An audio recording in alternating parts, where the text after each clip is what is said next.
आज के वीडियो में हम दो एक्सट्रीम कंडीशंस की बात करने वाले हैं। क्लॉडिकेशंस यानी कि आपको पैरों में चलने के टाइम दर्द होता है, and gangrene major tissue loss. दोस्तों, वीडियो के रिकैप में मैं पहले बताता हूँ आपको कि मैं ये वीडियो क्यों बना रहा हूँ। हमने जब दो गैंग्रीन वीडियोस डाले और दोनों के दोनों वीडियोस वायरल हुए, तब बहुत से पेशेंट्स गैंग्रीन लेके हमारे पास आए। चल चल चल चल चल गाड़ी स्टार्ट कर। या एटलीस्ट उनके वीडियो कंसल्टेशंस, वीडियो कॉल आए, जिसमें उन्होंने हमसे दरखास्त की एंजियोप्लास्टी करके उनका ब्लड फ्लो सुधार दे ताकि उनका गैंग्रीन रिवर्स हो जाए।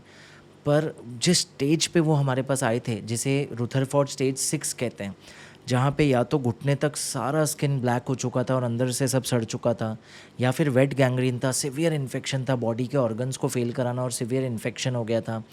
कुछ केसेस में नर्व डैमेज होके फुट ड्रॉप हो गया था, नर्व पूरी तरह डेड हो गई थी ब्लड फ्लो ना मिलने की वजह से, जिसे फुट ड्रॉप बोलते हैं, और पेशेंट अपना फुट नहीं उठा पा रहा था। एंड कुछ केसेस में तो इंटरनेशनल पेशेंट्स के भी यहाँ तक स्थिति आ चुकी थी कि घुटने और लेग यानी कि नीचे के पैर के बीच सिर्फ एक हड्डी और एक टेंडन बचा हुआ है, बाकी सब सड़ के गल चुका है। और पेशेंट्स को उम्मीद थी कि ऐसे स्टेजेस पे भी मैं इसे रिवर्स करूं। अगर मैं आपको ये सब फ़ोटोज़ दिखाऊँ तो शायद यूट्यूब ये वीडियो रेस्ट्रिक्ट कर दे और आपका भी मन ना करे आगे बढ़ने के लिए, इसलिए मैं वो फ़ोटोज़ नहीं दिखा रहा हूँ, पर आपको मैसेज मिल गया है। ये हुआ एक एक्सट्रीम कि आप मेरे पास उस पॉइंट पे आ रहे हो जहाँ कुछ फ़ायदा ही नहीं है कोई ट्रीटमेंट करके, जिस लेवल पे शायद बेस्ट इलाज होगा एम्प्यूटेशन, चाहे वो बिलो नी हो या अबव नी। बट इतना एक्सट्रीम ना होते हुए कुछ पेशेंट्स ने मुझे कांटेक्ट किया जब उन्हें सिर्फ एक छोटी सी दिक्कत थी, जिसे कहते हैं क्लॉडिकेशन, यानी कि कुछ कदम चलने पे उन्हें दर्द हो रहा था। कुछ पेशेंट्स ने बताया कि वो 1 किलोमीटर जब भी चलते थे उन्हें सीवियर दर्द शुरू हो जाता था और रुक जाना पड़ता था। इसे कहते हैं क्लॉडिकेशन, और इनमें से बहुत सारे पेशेंट थे माइल्ड क्लॉडिकेशन वाले, यानी कि रुथरफोर्ड स्टेज 1। बात करेंगे इसके बारे में, आप ये स्टेजेस का चिंता मत कीजिए। सो ये पेशेंट्स में ये किसी वैस्कुलर सर्जन या सर्जन के पास गए, फॉर सम रीज़न वो सर्जन ने इनको एंजियोप्लास्टी रिकमेंड किया, एंजियोप्लास्टी स्टेंटिंग किया, उसके साइड इफ़ेक्ट्स हुए और फाइनली इनका तब पैर काटना पड़ा। तो ये पेशेंट्स को बिल्कुल ज़रूरत नहीं थी एंजियोप्लास्टी की, और यही सब बातें दोनों सिनेरियो से इस वीडियो में डिस्कस करेंगे। तो दोस्तों, हम सब जानते हैं कि कैसे अगर किसी को हार्ट की कोरोनरी आर्टरीज़ में, जो खून की नसें हार्ट में ब्लड दे रही है, ब्लॉकेज होना शुरू हो जाए कोलेस्ट्रॉल की वजह से, और आगे जाके क्लॉटिंग भी बने जिसकी वजह से ब्लॉकेज बढ़ता जा रहा है। पहले एंजाइना होता है, यानी कि एक्सरसाइज एंजाइना, मतलब पेशेंट जब भी थोड़ा चलता है उसे चेस्ट में पेन होने लगता है, पर अगर वो उसे इग्नोर करे धीरे धीरे रेस्ट पेन में बदल जाता है, वो पेन ज़्यादा कंटिन्यूस होने लगता है और फिर वो बहुत ज़्यादा बढ़ सकता है, जिसे एक मेजर हार्ट अटैक कहते हैं। अगर पेशेंट उसे फर्स्ट स्टेज में डिटेक्ट कर ले, यानी कि एक्सरसाइज एंजाइना, तो वो ब्लड थिनर्स लेके, कार्डियो एक्सरसाइजेस करके कच्चे रास्ते का फ़्लो इतना बढ़ा सकता है कोलैटरल्स का कि शायद उसे कभी भी एंजियोप्लास्टी या बाईपास ज़रूरत ना पड़े। लेकिन अगर वो ना करे तो शायद हार्ट अटैक तक नौबत पहुँचे, और तब या तो एंजियोप्लास्टी करके वो रास्ता चौड़ा करना पड़ेगा या बाईपास करके फ़्लो बेटर करना पड़ेगा हार्ट के मसल्स को। सेम प्रकार का ब्लॉकेज और सेम सीक्वेंस होता है पैरों में। अगर किसी को पैरों में सेम कोलेस्ट्रॉल का प्लाक बढ़ने लगे, चाहे वो स्मोकिंग के वजह से हो या डायबिटीज़ के वजह से हो, किडनी डिजीज़ या बहुत सारे रिस्क फैक्टर्स की वजह से हो, high improper diet, lack of exercise, तो सबसे पहले उसे दर्द होता है चलने पे।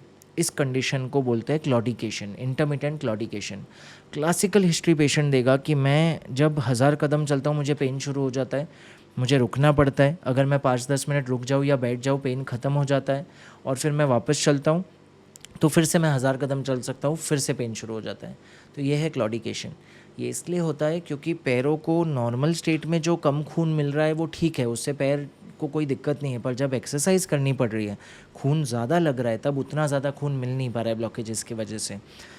ये क्लॉडिकेशन है, और धीरे धीरे अगर इस पे ध्यान ना दिया जाए, कई पेशेंट्स इससे डिस्करेज होकर चलना कम कर देते हैं, जिस वजह से उनका ये क्लॉडिकेशन बढ़ते चला जाता है और स्टेज 1 से स्टेज 3 पहुंच जाता है, जहां वो 100-200 कदम भी नहीं चल पाते, तो जिसको कहते हैं मेजर क्लॉडिकेशन।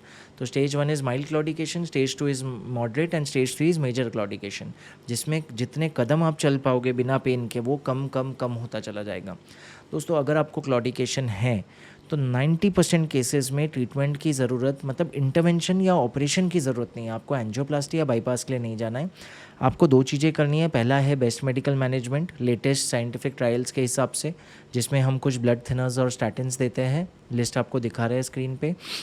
दूसरा है सुपरवाइज्ड वॉक रेजिमेंट, यानी कि आपको चलना है, लेट से आपको 1000 कदम पे पेन होता है, आपको 1000 कदम चलना है, जैसे ही पेन होता है आपको रुक जाना है, जब पेन पूरी तरह चलेगा आपको फिर से 1000 कदम करना है और ये आपको डेली 1 घंटे तक करते रहना है। धीरे धीरे समय बढ़ा के आप 1.5 घंटा कर सकते हो।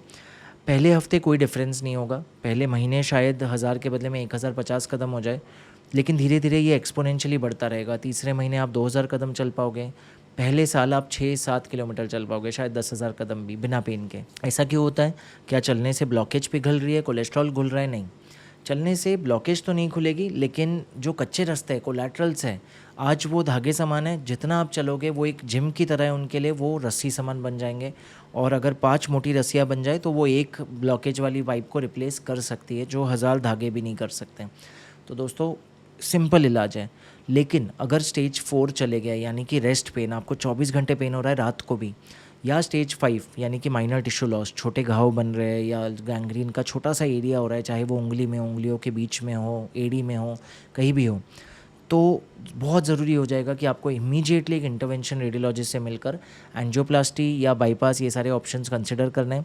वो अगर एंजियोप्लास्टी, स्टेंटिंग, एथेरेक्टोमी, एंजियोग्राफी वाली टेक्निक होगी वो खुद कर देंगे।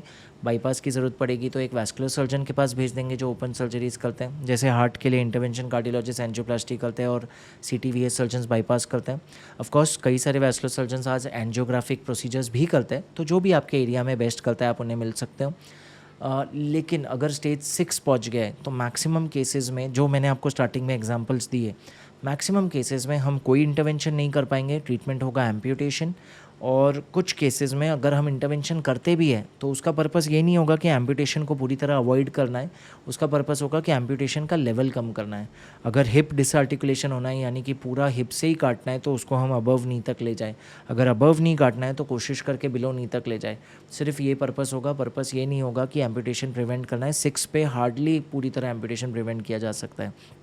तो आई होप ये वीडियो से आपने 2 चीज़ें सीख ली। अगर क्लॉडिकेशन वाला स्टेज है और आर्टेरियल क्लॉडिकेशन प्रूव हो गया, यानी कि ब्लॉकेज की वजह से, तो आपको वॉक बढ़ाना है और बेस्ट मेडिकल मैनेजमेंट लेना है। लेकिन अगर गैंग्रीन या रेस्ट पेन शुरू हो गया है या अल्सर्स, तो इमीडिएटली इंटरवेंशन रेडियोलॉजिस्ट से मिलना है। इनफैक्ट क्लॉडिकेशन स्टेज पे ही मिलके ये चीज़ें शुरू करनी है। एंड फाइनली अगर मेजर टिश्यू लॉस है तो ये उम्मीद ना करें कि उस स्टेज पे हम पूरी तरह रिवर्स कर पाएंगे। हम आपकी हेल्प करेंगे, शायद एम्प्यूटेशन का लेवल कम कर दे, बट प्रिवेंट तो बिल्कुल नहीं कर पाएंगे और बहुत सारे केसेस में एम्प्यूटेशन का लेवल भी कम नहीं कर पाएंगे। तो अगर आपने हमारे पहले 2 गैंग्रीन वीडियोस नहीं देखे हैं जो बहुत वायरल गए क्योंकि उससे लोगों को बहुत हेल्प हुई है, तो ये 2 वीडियोज़ एंड स्क्रीन पे दे रहा हूँ, ज़रूर देखें और चैनल सब्सक्राइब करना ना भूलें, क्योंकि ऐसी बहुत सारी इन्फॉर्मेशन लाएंगे, कम से कम 200 डिजीज़ के बारे में। सुरक्षित रहिए, सशक्त रहिए।